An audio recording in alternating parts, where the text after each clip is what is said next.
ഫിലിമി പ്ലസിലേക്ക് എല്ലാവർക്കും സ്വാഗതം. ഇന്ന് ഭാഗ്യലക്ഷ്മിയെക്കുറിച്ചാണ് പറയുന്നത്.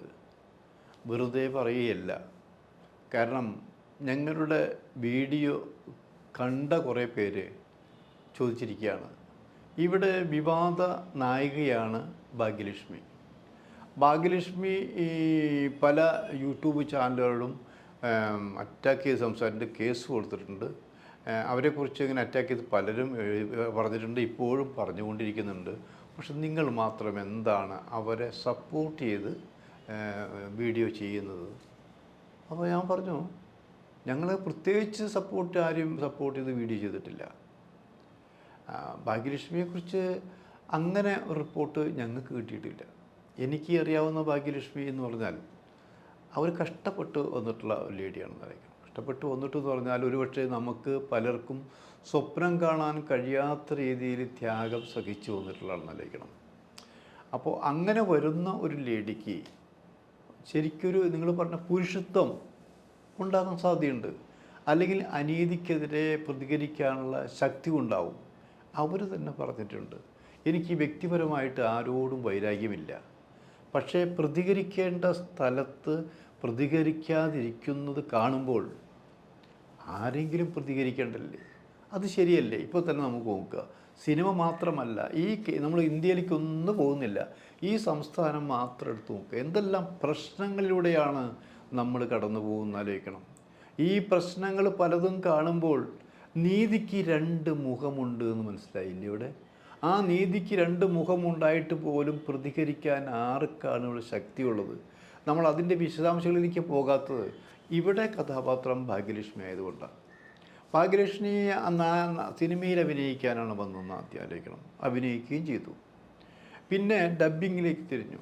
അതിമനോഹരമായി ഡബ്ബിങ് ആർട്ടിസ്റ്റായി മാറി. സിനിമ അഭിനയം വേണ്ടെന്ന് വെച്ചു. ആ ഡബ്ബിങ് ആർട്ടിസ്റ്റായിക്കൊണ്ട് തൻ്റെ ശബ്ദത്തിൻ്റെ, അതായത് ഇവിടെ മെഗാസ്റ്റാറും സൂപ്പർ സ്റ്റാറും ഒക്കെ വിലയുള്ള പോലെ തന്നെ ഭാഗ്യലക്ഷ്മിയുടെ ശബ്ദത്തിന് അത്രയും മാധുര്യവും വിലയും ഉണ്ടായിരുന്നു ആലോചിക്കണം. അങ്ങനെ ഭാഗ്യലക്ഷ്മിയും വളർന്നു എന്നാലോചിക്കണം. വളർന്നു എന്ന് പറഞ്ഞാൽ തിരുവനന്തപുരത്തെ സംബന്ധിച്ച് തിരുവനന്തപുരത്തെ എല്ലാ രംഗങ്ങളിലും, സാംസ്കാരിക സിനിമാ രംഗങ്ങളിലും ഒക്കെ നിറഞ്ഞു നിൽക്കുന്ന ഒരു കഥാപാത്രമാണ് ഭാഗ്യലക്ഷ്മി എന്നാലോചിക്കണം.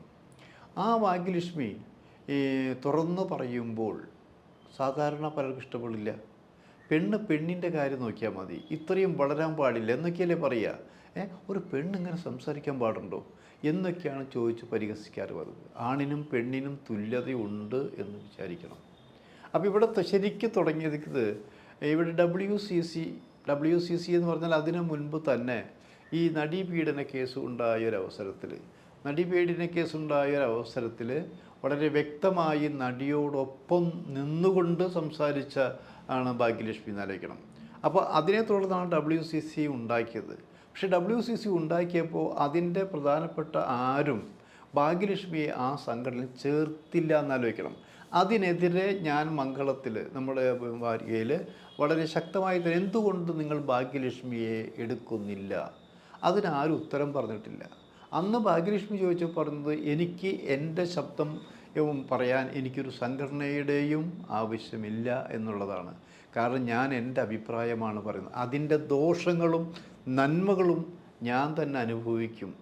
ആ രീതിയിലാണ് ഭാഗ്യലക്ഷ്മി പോകുന്നതിലേക്കാണ്. അപ്പോൾ ഭാഗ്യലക്ഷ്മി നിങ്ങൾക്ക് മനസ്സിലാക്കണമെങ്കിൽ അവർ പുസ്തകം എഴുതിയിട്ടുണ്ടെന്ന് ആലോചിക്കണം. ആ പുസ്തകം വായിക്കുമ്പോൾ തന്നെ ആരാണ് ഭാഗ്യലക്ഷ്മി, എന്തായിരുന്നു ഭാഗ്യലക്ഷ്മി എന്ന് നമുക്ക് ഏകദേശ കാര്യങ്ങളൊക്കെ നമുക്ക് മനസ്സിലാക്കാൻ പറ്റും. അപ്പോൾ അങ്ങനെയുള്ള ഭാഗ്യലക്ഷ്മിയെ ഒരു കൂട്ടം പേര് കല്ലെറിഞ്ഞിട്ടുണ്ട്. തിരിച്ചും അവർക്ക് നേരെയും കല്ലെറിഞ്ഞിട്ടുണ്ട്. ഈ രണ്ട് പേരെക്കുറിച്ച് ഇപ്പോൾ ഞാൻ ഭാഗ്യലക്ഷ്മിയെ നല്ലത് പറയുമ്പോൾ തന്നെ മറ്റുള്ളവർ മോശമായിട്ട് പറയില്ല. മാധ്യമ പ്രവർത്തകർ, ചാനലുകാർ അവർക്ക് കിട്ടിയ വാർത്തകൾ ചെയ്യുമെന്നുള്ളതാണ്. നമ്മൾ എടുത്തു ചാടിപ്പോകേണ്ട ആവശ്യമൊന്നുമില്ല. നമുക്ക് മാനഹാനി ഉണ്ടാക്കുന്ന കാര്യമാണെങ്കിൽ നിങ്ങൾക്ക് കേസ് കൊടുക്കാം, കേസിന് പോകാം, അതിൻ്റെ നിയമ നടപടികൾക്കും പോകാമെന്നുള്ളതാണിത്. അതിലേക്കൊന്നും യാതൊരു അഭിപ്രായ വ്യത്യാസമില്ല. ഇപ്പോൾ നമ്മൾ ഈ പറഞ്ഞു വരാൻ കാരണം, ഈ ഭാഗ്യലക്ഷ്മി ഈ അടുത്ത കാലത്ത് പല പ്രശ്നങ്ങൾ ഇടപെട്ടു. ഇപ്പോൾ തന്നെ ഒരു സംവിധായകൻ്റെയും നായികയും കാര്യങ്ങൾ പരസ്യമായിട്ട് പറഞ്ഞു. മാത്രമല്ല എനിക്കറിയാവുന്നൊരു കാര്യമുണ്ട്, ഞാനിത് ഈ നടീപീഡന കേസുമായി ബന്ധപ്പെട്ട് മുമ്പ് തന്നെ ഞാനൊരു മഞ്ജു വാര്യരെക്കുറിച്ചൊരു പുസ്തകം എഴുതി. മഞ്ജു വാര്യരെക്കുറിച്ച് പുസ്തകം വെച്ചാൽ മഞ്ജു വാര്യർ മോശമായിട്ടുള്ള പുസ്തകമായിരുന്നില്ലായിരിക്കണം. ആ പുസ്തകം എഴുതിയപ്പോൾ അതിന് ഞാൻ ഇവരുടെ ഒരു അഭിപ്രായം, കാരണം മഞ്ജുവായിട്ട് ഇവർക്കൊരു അടുപ്പമുണ്ടായിരുന്നു, ആ അടുപ്പത്തിൻ്റെ പേരിലുള്ളൊരു അഭിപ്രായം. അപ്പോൾ ഞാനിത്രേ പറഞ്ഞിട്ടുള്ളൂ, ഭാഗ്യലക്ഷ്മിയോട് പറഞ്ഞിട്ടുള്ളൂ. ഭാഗ്യലക്ഷ്മി അത് റെക്കോർഡ് ചെയ്തൊരു ഞാൻ എഴുത്തുക. കാരണം ഞാൻ കള്ളത്തരമൊന്നും കൊടുക്കാറില്ല, ഞാൻ എൻ്റെ ജോലിയിൽ നീതിപൂർവ്വം ചെയ്തിട്ടുള്ളൂ. അങ്ങനെ പറഞ്ഞപ്പോൾ ആദ്യത്തെ അവസ്ഥ, മഞ്ജു വാര്യരുടെ ആദ്യത്തെ അവസ്ഥ അവർ കാണുന്നത് എല്ലാം നമുക്ക് വായിക്കുമ്പോൾ അതൊരു വളരെ വളരെ അടുപ്പമുള്ളത് മാത്രമല്ല, ഇത്രയൊക്കെ കാര്യങ്ങൾ ചെയ്തിട്ടുണ്ടോ എന്ന് നമുക്ക് മനസ്സിലാവുന്നതായിരിക്കണം. അപ്പോൾ അതിൻ്റെ ഈ വിശദാംശങ്ങളിലേക്ക് പറയാത്ത കാരണം, വിശദാംശങ്ങൾ പറഞ്ഞാൽ പിന്നെ ആരും പുസ്തകം വായിക്കില്ല, അതിൻ്റെ അവിടേക്കൊന്നും പോകുന്നില്ല.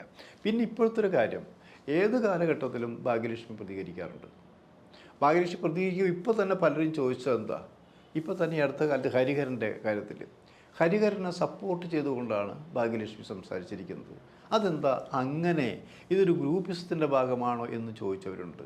ഞാൻ പറഞ്ഞു, ഭാഗ്യലക്ഷ്മി പറയുന്നതിന് മുമ്പ് തന്നെ ഞങ്ങളുടെ വീഡിയോ ചെയ്തല്ലോ, ഹരിഹരൻ അങ്ങനെ ചെയ്തിട്ടില്ല എന്ന് ഞങ്ങൾക്കറിയാം. പിന്നെ മാത്രമല്ല ചെയ്തിട്ടുണ്ടോ ഇല്ലേ എന്നുള്ള പിന്നത്തെ കാര്യം. പക്ഷേ ഇവിടെ പറഞ്ഞിരിക്കുന്നത് ചാർമിള എന്ന നടിയുടെ കാര്യമാണ്. ആ നടിയല്ല പറഞ്ഞിരിക്കുന്നത്, ഞങ്ങളും പറഞ്ഞു, ആ നടിയല്ല പറഞ്ഞിരിക്കുന്നത്. നടിയാണ് അങ്ങനെ പറഞ്ഞിരുന്നതെങ്കിൽ നമുക്കത് കൊടുക്കാം, കേസിന് പോകാമെന്നുള്ളത്. അല്ലാതെ വേറൊരാൾ പറയുമ്പോൾ അയാൾ പറഞ്ഞെന്താ, ഈ ഹരിഹരൻ സാറ് ഇങ്ങനെ പറഞ്ഞു എന്ന് പറയുകയാണെന്നുള്ളത്. ഹരിഹരൻ സാറ് അയാളോട് എന്തിനു പറയേണ്ട ആവശ്യം, പറഞ്ഞിട്ടുണ്ടെങ്കിൽ തന്നെ ഈ നടിയോട് പറയേണ്ട ആവശ്യം എന്താ? അപ്പോൾ നേരിട്ട് കിട്ടാത്തൊരു കാര്യങ്ങൾ. അപ്പോൾ അതിന് സംഭവിച്ചത് എന്താ, അത് ഭാഗ്യലക്ഷ്മി തന്നെ കോട്ട് ചെയ്തൊരു കാര്യം പറഞ്ഞിട്ടുണ്ട്. വാർത്തകൾ വരും, വാർത്തകൾ കിട്ടിയാൽ കൊടുക്കും. പക്ഷെ വാർത്തകൾ കിട്ടിയാൽ കൊടുക്കുമ്പോൾ അതിൻ്റെ പുറകിൽ തളർന്നു പോകുന്ന ഒരു കുടുംബമാണെന്ന് ആലോചിക്കണം. കുടുംബം തളർന്നു പോകുന്നതായിരിക്കണം. പിന്നെ അത് പിറ്റേ ദിവസം വേറെ വാർത്ത കിട്ടും, അവർ വാർത്തകൾ എന്നെ കൊടുത്തുകൊണ്ടിരിക്കും. ഈ കുടുംബം തകർന്നവരെക്കുറിച്ചൊന്നും ആരും ആലോചിക്കുന്നില്ല എന്നാലോചിക്കണം. അതൊരു സത്യം തന്നെയാണെന്ന് ആലോചിക്കണം. കാരണം എൻ്റെ എത്രയും വർഷത്തെ സിനിമാ ജീവിതത്തിലും പത്രപ്രവർത്തന ജീവിതത്തിലും ഒരിക്കലും ഒരു കുടുംബം തകർക്കുന്ന ഒരു മാറ്ററും ഞങ്ങൾ എഴുതിയിട്ടില്ല എന്നാലോചിക്കണം. കാരണം തെറ്റ് ചെയ്തത് ഒരു കുടുംബമല്ല. ഞാൻ തെറ്റ് ചെയ്തിട്ടുണ്ടെങ്കിൽ ഞാനാണ് അനുഭവിക്കേണ്ടതെന്ന് ആലോചിക്കണം, അല്ലെങ്കിൽ നിങ്ങളാണെങ്കിൽ നിങ്ങൾ അനുഭവിക്കേണ്ടതെന്ന് ആലോചിക്കണം. അത് ഇല്ലാതെ ഇപ്പോഴും നമ്മൾ ഉറച്ചു നിൽക്കുന്ന കാര്യങ്ങൾ എന്താ, 25 വർഷത്തിലേക്കല്ല പോകേണ്ടത് നമ്മളൊന്നല്ല, 25 വർഷത്തിലേക്കല്ല. നിങ്ങൾക്ക് അന്ന് നടന്ന കാര്യം നിങ്ങൾക്ക് അവകാശമുണ്ട്. നിങ്ങളെ മോശമാക്കിയെങ്കിൽ, നിങ്ങൾ അപമാനിക്കുകട്ടെങ്കിൽ നിങ്ങൾക്ക് ചോദ്യം ചെയ്യാനും കേസ് കൊടുക്കാനും തുറന്നു പറയാനുള്ള അവകാശം നിങ്ങൾക്കുണ്ടെന്നാലായിരിക്കണം. ആ അവകാശങ്ങളെന്ത് 25 വർഷം പുറയിലേക്ക് പോയിട്ടല്ല കൊടുക്കേണ്ടതെന്നുള്ളതായിരിക്കും. എന്തുകൊണ്ട് നിങ്ങളിപ്പോൾ ഇത്ര വർഷം എടുത്തു എന്ന് ചോദ്യത്തിന് നിങ്ങൾക്ക് എന്ന് പറഞ്ഞൊരു കാര്യമൊന്നുമില്ല. അതല്ല കാര്യങ്ങളാണ്. അപ്പോൾ നിങ്ങൾക്ക് ആർക്കും ആരെയും മോശമാക്കാമെന്ന്, അതേ സ്ഥാനത്ത് തെറ്റ് ചെയ്തു എന്ന് ഹേമ കമ്മിറ്റിയിലുള്ള റിപ്പോർട്ടുകളിൽ ചിലരൊക്കെ രക്ഷപ്പെടുത്തി കഴിഞ്ഞു. അത് ആർക്കെന്ത് ചെയ്യാൻ പറ്റും, അവരിനി ഒന്നും ചെയ്യാൻ പറ്റില്ല. കാരണം അവർക്ക് ക്ലീൻ ചീട്ട് കൊടുത്തു കഴിഞ്ഞു എന്നാലോചിക്കണം. അല്ലാത്ത കുറേ കാര്യങ്ങളൊന്നും ആലോചിക്കും. അതൊരു പ്രഹസനമായി തീർന്നിരിക്കുന്നു. ജസ്റ്റിസ് ഹേമ കമ്മിറ്റി ഒരു പ്രഹസനമായി തീർന്നൊരുതായി, അതിനെക്കുറിച്ച് പല വ്യാഖ്യാനങ്ങളും വന്നിരിക്കുന്നു. അപ്പോൾ പറഞ്ഞു വന്നത്, ഈ ഭാഗ്യലക്ഷ്മി ഈ സംരക്ഷിക്കുമ്പോൾ തന്നെ ഈ അടുത്ത ധൈര്യപൂർവ്വമുള്ള ഭാഗ്യലക്ഷ്മി ഈ അടുത്ത കാലത്ത് ചോദിച്ചു, നിങ്ങൾ തനിച്ച് യാത്ര ചെയ്യുമ്പോൾ നിങ്ങൾക്ക് നടിക്ക് സംഭവിച്ച പോലെ നിങ്ങൾക്ക് സംഭവിച്ചാൽ നിങ്ങൾ എന്ത് ചെയ്യും എന്ന് ചോദിച്ചപ്പോൾ ഭാഗ്യലക്ഷ്മി പറഞ്ഞത് എങ്ങനെയാണ്, ഞാൻ ഇന്നേ വരെ അതിനെക്കുറിച്ച് ആലോചിച്ചിട്ടില്ല. മാത്രമല്ല അങ്ങനെ സംഭവിക്കുമോ എന്ന് ചോദിക്കുമ്പോൾ ഈ ചോദ്യത്തിന് ഉത്തരം അവർ ഇങ്ങനെ സംഭവിച്ചാൽ, അപ്പോൾ അതവർ പറയാൻ കാരണം, അവർ ഒരു രാത്രി ചാനലിൻ്റെ ഷൂട്ട് കഴിഞ്ഞ് വരുമ്പോൾ അവരും ഡ്രൈവറും മാത്രമേ ഉള്ളൂ എന്നായിരിക്കും. ഈ ഡ്രൈവർ അവർക്ക് മുൻ പരിചയമില്ല, അവരുടെ ഡ്രൈവറല്ല. അപ്പോൾ അവരാലോചിച്ചു, ഇതുപോലെ ഈ രാത്രി സഞ്ചരിക്കുമ്പോൾ നടിക്ക് സംഭവിച്ച പോലെ എനിക്ക് സംഭവിച്ചാൽ എന്ന് നോക്കിയപ്പോൾ ഭയന്നു. ശരിക്കും ഭയന്നു എന്നാലോചിക്കണം. കാരണം ഭയന്നു മാത്രമല്ല, പിന്നെ ഭാഗ്യലക്ഷ്മി പറയുന്നതാ, ഞാനപ്പോൾ എനിക്ക് സംഭവിക്കുമെന്ന് തന്നെ വിചാരിക്കുക. സംഭവിച്ചാൽ പിന്നെ എനിക്ക് ഇന്നത് സംഭവിച്ചു എന്ന് പറയണമെങ്കിൽ എന്നോട് ആദ്യം ചോദിക്കും തെളിവുകളാണെന്ന് ആലോചിക്കണം. അപ്പോൾ ഞാൻ തെളിവുകൾ, അങ്ങനെ സംഭവിച്ചാൽ തെളിവുകൾ ഉണ്ടാക്കുന്ന എങ്ങനെ, തെളിവുകൾ എങ്ങനെ ഉണ്ടാക്കും എന്നുള്ള ആലോചനയിലായിരിക്കണം. നമ്മൾ ആലോചിക്കൂ, മുമ്പൊക്കെ ഒരു സ്ത്രീ പറഞ്ഞാൽ മതി, ആ ഉള്ള വാക്കാണ് സത്യം, ആ വാക്കിനനുസരിച്ച് കേസെടുക്കാമെങ്കിലും ഇപ്പം അത് മാത്രം പോരാ. തെളിവുകൾ എവിടെ എന്ന് ചോദിക്കുമ്പോൾ ഈ രാജ്യത്തിൻ്റെ അവസ്ഥയെക്കുറിച്ചാണ് ആലോചിക്കണം. ഇവിടെ തെളിവുകൾ ഉണ്ടാക്കിയിട്ട് ആദ്യം തെളിവുകൾ എല്ലാത്തിനും ഉണ്ടാക്കേണ്ടിയിരിക്കുന്നു, എന്നിട്ട് വേണം നിങ്ങൾക്ക് യാത്ര ചെയ്യാൻ. പിന്നെ ഇവിടെ പാതിരാത്രിക്ക് പോലും സ്ത്രീക്ക് സഞ്ചരിക്കാമെന്ന് തെളിയിച്ചുകൊണ്ടിരിക്കുകയാണ് പലരും. ഇവിടെ ഓരോ പാതിരാത്രിക്കും പകൽ പോലും സ്ത്രീക്ക് തനിച്ച് നടക്കാനുള്ള സ്വാതന്ത്ര്യം ഉണ്ടോ എന്ന് നിങ്ങൾ നോക്കണം. ഇതൊരു രാഷ്ട്രീയമല്ല. നിങ്ങൾ ആലോചിക്കണം, വിജനമായ സ്ഥലത്ത് കൂടി എന്തിന് ഈ റോഡിൽ കൂടി നടക്കുമ്പോൾ സ്വതന്ത്രമായിട്ട് സ്ത്രീകൾ നടക്കുമ്പോൾ ബസ്സിൽ സഞ്ചരിക്കാൻ പറ്റുമോ, ട്രെയിനിൽ സഞ്ചരിക്കാൻ പറ്റുമോ? എന്തെല്ലാം വൃത്തികെട്ട രീതിയിലുള്ള പെരുമാറ്റങ്ങളാണ്. അന്തസ്സുള്ള സ്ത്രീകൾ ഒന്നും മിണ്ടാതെ ഇറങ്ങി പോകുന്നു എന്നുള്ള. അതിനെതിരെ ആരെങ്കിലും ഒരാൾ പ്രതികരിച്ചാൽ ആ സ്ത്രീയെ പിന്നെ മോശമായിട്ടാണ് എഴുതുക, പറയുക, PR വർക്ക് ചെയ്യുക, പിന്നെ കുറ്റക്കാരിയാക്കുക എന്നുള്ളതാണത്. അപ്പോൾ അങ്ങനൊരു അവസ്ഥയിലൂടെ താൻ ആക്രമിക്കപ്പെട്ടാൽ ഉണ്ടാകുന്നൊരവസ്ഥയിലൂടെ പോകുമ്പോൾ എന്ത് സംഭവിക്കുമെന്ന് ചോദിച്ചാൽ, അതേ ഭാഗ്യലക്ഷ്മി പറഞ്ഞു, ഞാനിപ്പോൾ തെളിവുകൾ ഉണ്ടാക്കാൻ വേണ്ടി. അങ്ങനെ ഓരോ സ്ത്രീയും തങ്ങൾക്ക് എന്തെങ്കിലും സംഭവിച്ചാൽ തന്നെ ആദ്യം തെളിവുകൾ ശേഖരിക്കേണ്ട ഗതികേടിലേക്ക് നാട് വന്നിരിക്കുന്നു. അപ്പോൾ തുറന്നു പറച്ചിലുള്ള ഭാഗ്യലക്ഷ്മിയെ ഞങ്ങൾക്ക് ഇഷ്ടമാണ്.